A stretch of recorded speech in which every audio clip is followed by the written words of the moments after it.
Merci, Monsieur le Président.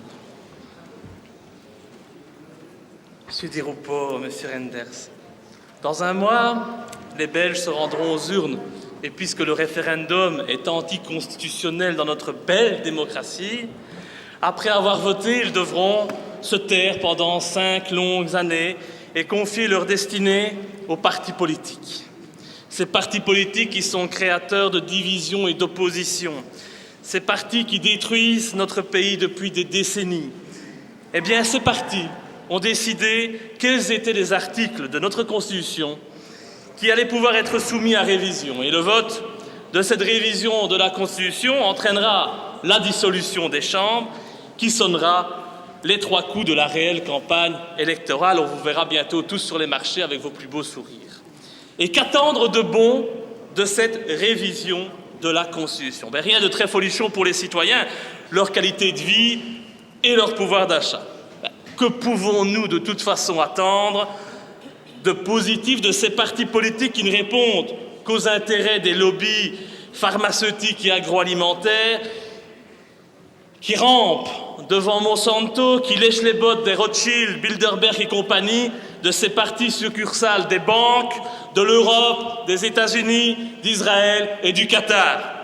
Rien, si ce n'est toujours plus de taxes, toujours plus de discrimination, toujours plus de soumission au marché financier, toujours plus de sang versé en Afrique ou de femmes violées au Congo pour le pillage des ressources naturelles, toujours plus de manipulation, toujours plus de décadence et d'immoralité dans cette société où l'on légalise l'adoption par des couples homosexuels ou pire, l'euthanasie des enfants, pas des homosexuels, je vous rassure, mais où on interdit en même temps à une musulmane de porter le voile sur son lieu de travail ou à l'école.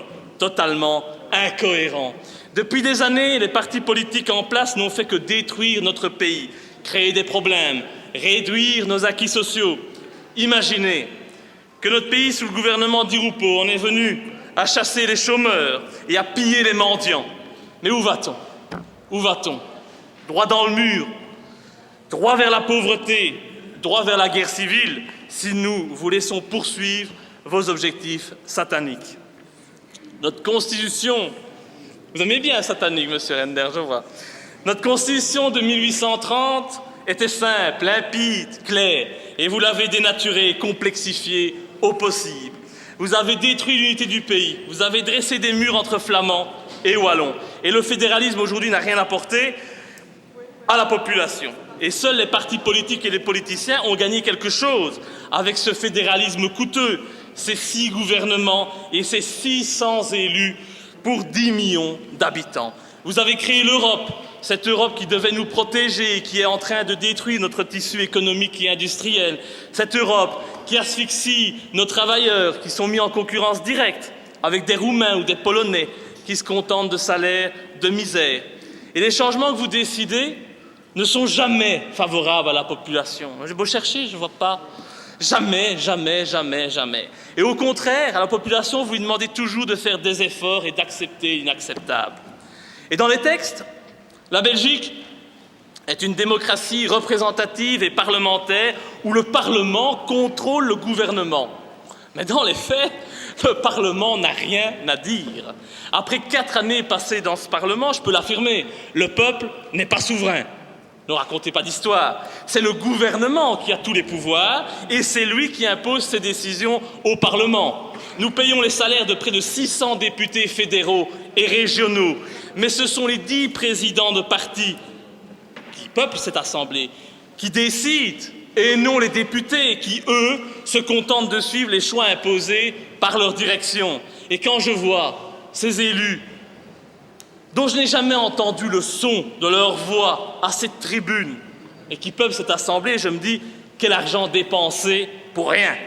Et face à ce constat, une réforme s'impose, mais pas celle que vous nous proposez, bien évidemment. Vous venez avec des mesurettes, sans ambition, alors que notre pays a besoin d'hommes courageux pour relever la tête et sortir du gouffre dans lequel vous l'avez mené. Étudiez par exemple les pistes d'Étienne Chouard, lisez la proposition que j'ai faite sur la création d'un parlement citoyen tiré au sort. Je sais qu'ici on aime bien la politique de père en fils et que c'est confortable pour vous. Mais une réelle démocratie, c'est possible. Et il faut que les citoyens l'entendent. Parce que nous en avons marre, nous les citoyens d'en bas, de toujours voter et de toujours voir les mêmes têtes au gouvernement. Imaginez quand j'avais à peine 14-15 ans, je manifestais dans les rues de Nivelles contre la ministre de l'Enseignement. Et cette ministre, c'était Laurette Onkelings. Ça fait 20 ans, mais elle est toujours là, Laurette. Et elle est loin d'être la seule. Vous n'imaginez pas à quel point il est difficile, monsieur Di Rupo, monsieur Renders, de devoir vous subir tous les jours à la télévision depuis 20 ans. Oh, je ne la regarde plus. Je ne la regarde plus. D'ailleurs, j'invite tout le monde à ne plus la regarder. Combien de jeunes ne sont pas dégoûtés de la politique de cette manière? Un nombre incroyable. Et heureusement, je parviens à les réintéresser à la politique. Pour preuve, depuis 5 mois, vous n'imaginez pas le plaisir qui est le mien de voir les militants de Debout les Belges occuper la majorité des sièges réservés au public au sein de ce Parlement. Ça vous agace, je le sais. Mais pour moi, c'est ma plus belle réussite. Et j'en profite d'ailleurs pour les remercier de leur présence, parce que des gens droits et honnêtes au sein de ce Parlement, vous ne pouvez pas imaginer à quel point ça fait du bien. Imaginez, mes chers collègues, un Parlement composé de citoyens libres, en lieu et place des marionnettes que vous êtes. Ce serait le pied. Surtout, les citoyens seraient protégés par des hommes et des femmes qui connaissent les difficultés de la vie et non méprisés par une élite qui n'a jamais eu le moindre effort à faire dans la vie et qui n'a jamais connu la moindre privation. Un Parlement libéré de ses lobbies et des loges maçonniques. Enfin, un Parlement du peuple. Et puisqu'on est en pleine période électorale et que c'est un petit peu le cirque et que les clowns qui peuvent s'être assemblés sont en train de descendre dans les rues pour aller serrer les mains des citoyens qu'ils entubent à longueur d'année et que leurs tronches colgatées et photoshopées s'affichent aux 4 coins de nos rues, inondant nos boîtes aux lettres de tracts mensongers, je vous invite à étudier ma proposition de loi du 31 mars 2011 qui visait à interdire l'affichage électoral et la distribution de tracts électoraux durant la campagne. Il suffit d'une publication officielle envoyée à tous les électeurs et dans laquelle toutes les listes et tous les programmes des partis en lice aux élections seraient présentés égalitairement. Imaginez que d'argent économisé, que de pollution évitée, que d'arbres préservés. Mais bon, égalité des chances, égalité des droits, ce sont des mots que vous ne voulez pas voir exister en matière électorale. Il faut bien conserver votre place et préparer, tant qu'on y est, celle de vos enfants. Alors franchement, vu la situation du pays, et j'en termine, au lieu de déclarer à la révision des articles insipides qui viendront encore un peu plus complexifier ce pays, faites preuve d'un peu de courage. Vous me reprochez souvent de venir à cette tribune pour vous critiquer. Mais si je ne le fais pas, qui le ferait? Qui vous dirait ce que pense la population de vos décisions et de vos comportements? Mais je vous promets que si vous prenez vos responsabilités et que vous auriez un peu de courage pour instaurer, par exemple, le référendum d'initiative populaire au niveau local, provincial et national, si vous décidiez d'opter pour l'interdiction des partis politiques et la suppression de leur dotation publique, je vous suivrai et j'applaudirai des 2 mains. Les dotations, justement, parlons-en, les citoyens doivent savoir que les partis politiques traditionnels, dont les membres de ce gouvernement demandent toujours à la population de serrer la ceinture, eh bien, ils disposent d'un patrimoine de 75 millions d'euros. 75 millions d'euros pillés aux citoyens.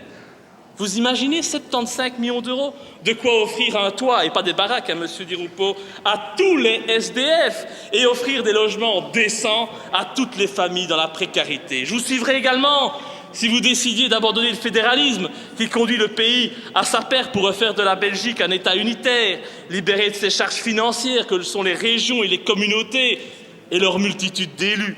Je vous suivrai si vous acceptiez de supprimer de notre Constitution les droits de succession. D'ailleurs, personne n'a voté pour ma proposition de révision de la Constitution en la matière. Personne, malgré les éternelles promesses électorales du mouvement réformateur. Des promesses électorales, c'est-à-dire des mensonges. Je vois encore les énormes affiches sur le ring de Charleroi et un peu partout en Wallonie où le MR proposait, il y a même pas un mois, monsieur Renders, de supprimer les droits de succession. On le voit, vous ne votez pas quand on vous le propose. Et alors aussi, je vous suivrai si vous décidiez d'abroger l'immunité parlementaire qui fait de nos élus des hommes au-dessus des lois. Et si vous décidiez de sortir de l'Union européenne et de l'euro, je peux même vous dire à toutes et à tous que je vous embrasserai. Car vous auriez, alors vraiment, ouais je sais, c'est dur. Ce serait très dur pour moi aussi. Mais bon, un petit peu d'effort. Parce que là, vous auriez alors travaillé dans l'intérêt de nos concitoyens. Oh, il y en a beaucoup que j'embrassais auparavant quand même. Ne faites pas les timides, les mijaurés. On était amis avant. Là, vous auriez travaillé dans l'intérêt de nos concitoyens. N'est-ce pas, monsieur Renders, on était amis. Madame Debu, on était amis. Madame de Permentier, on était amis avant. C'est bizarre comme on oublie vite, hein. Ah non, non, le FDF, non. J'ai jamais été ami avec des gens qui veulent la séparation du pays, c'est sûr. Et donc, je vous laisse discuter de vos mesurettes et manigancer contre les intérêts de nos concitoyens. Moi, je vais me retrousser les manches et mener ma campagne en vue de ma réélection. Il faut bien qu'un homme protège les citoyens en Belgique. Et j'espère être parmi vous dès le mois de juin au sein de ce Parlement. Cela voudrait dire que tout espoir n'est pas perdu de voir mon pays se relever. Et si ce n'est pas le cas, sait-on jamais, je vous laisse entre corrompus, francs-maçons, satanistes, sionistes, impérialistes, colonialistes, parvenus, arrivistes, carriéristes et... Non. Et je vous remercie de m'avoir permis durant ces 4 années passées à vos côtés de vous dire tout le mal que je pensais de vous. Ce fut un réel plaisir.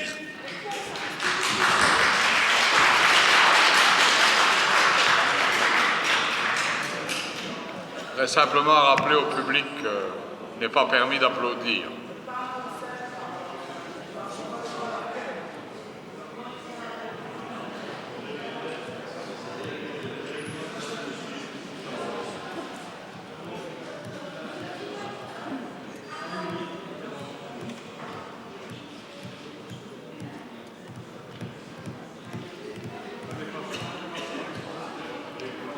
Meneer De Vriend.